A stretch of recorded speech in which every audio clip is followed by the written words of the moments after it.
Olá, tudo bem com vocês? Aqui é o professor Daniel Camargo para mais uma aula virtual. Bom, a aula de hoje será sobre determinantes, tá? Até porque na aula passada nós falamos sobre sintagma nominal. E determinantes são as palavras que indicam. O que elas indicam?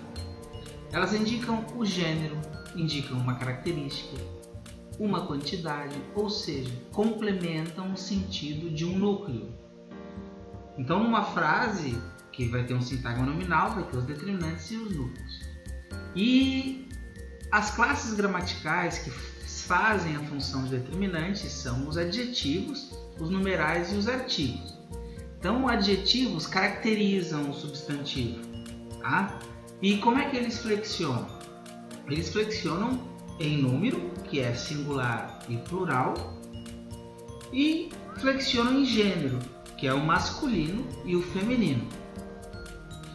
Vamos ver alguns exemplos aqui de como é que funciona essa flexão. No número, linda, lindas. Uma menina linda, duas meninas lindas. E no gênero, linda, lindo, né? Artigos.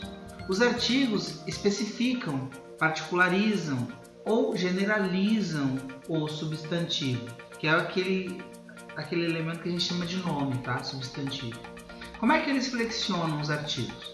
Em gênero, masculino e feminino, e em número também, singular e plural. Vamos ver uns exemplos para a gente entender essa flexão. O a, né? Os artigos, o menino, a menina, e os e o, que é o número, né? E a classificação desses artigos? Porque tem artigos definidos e artigos indefinidos. Quando os artigos particularizam, são definidos. Então, o a, o os e o as, eles particularizam, eles indicam que a gente sabe quem é, né? O menino, quer dizer que é aquele menino. E quando eles generalizam, eles são indefinidos. Uma, uns, umas, eu digo um menino, pode ser um menino qualquer, generalizado. E os numerais, né? Como é que funciona? Eles indicam uma quantidade ou uma sequência. Numerais são palavras, tá? Assim como os artigos e os substantivos. E como é que eles flexionam? Alguns flexionam em gênero e número, outros não. Então vamos ver alguns exemplos aqui. Dois, duas. Ali tem dois e duas. Bilhão e bilhões. Então tem masculino, feminino, gênero. Depois o 3, ele não varia, tá? E o bilhão e bilhões é o número.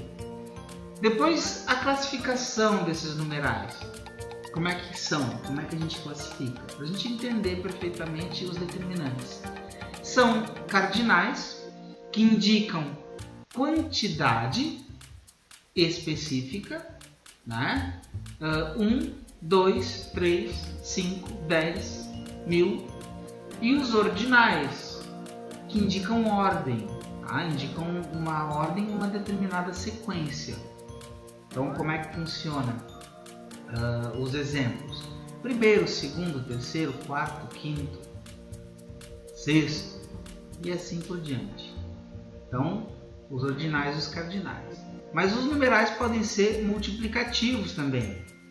E eles, como multiplicativos, indicam a multiplicação, né? Quando a gente faz essa atividade na matemática. Então tem o dobro, o triplo, o quádruplo. Os multiplicativos podem exercer a função de substantivo. Quando eles são substantivos, eles não variam, tá? Ganhei o dobro de curtidas essa semana. Ganhei o dobro de curtidas. Dobro tem função de substantivo, tá? E é um numeral multiplicativo. Os multiplicativos podem também ser adjetivos. Então, eles podem ter função de adjetivos. Elas são uma dupla incrível. Quando eu digo ali dupla, eu estou usando a característica de adjetivar, de caracterizar elas, né? Que é o pronome a quem está se referindo. Eles podem ser fracionários.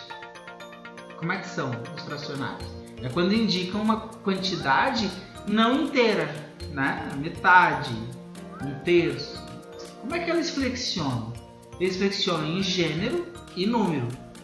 Então vamos ver os exemplos. 2 terços. Isso aí é plural. 1/3 parte. Ali é gênero e singular. Coletivos. Os coletivos indicam noção de conjunto. E essa terminologia é importante para a matemática também, viu, pessoal? E como é que eles flexionam? Em número. Tá? 1 dúzia, que são 12, ou 2 dúzias, que seriam 24. A aula de hoje é isso, tá? Até a próxima.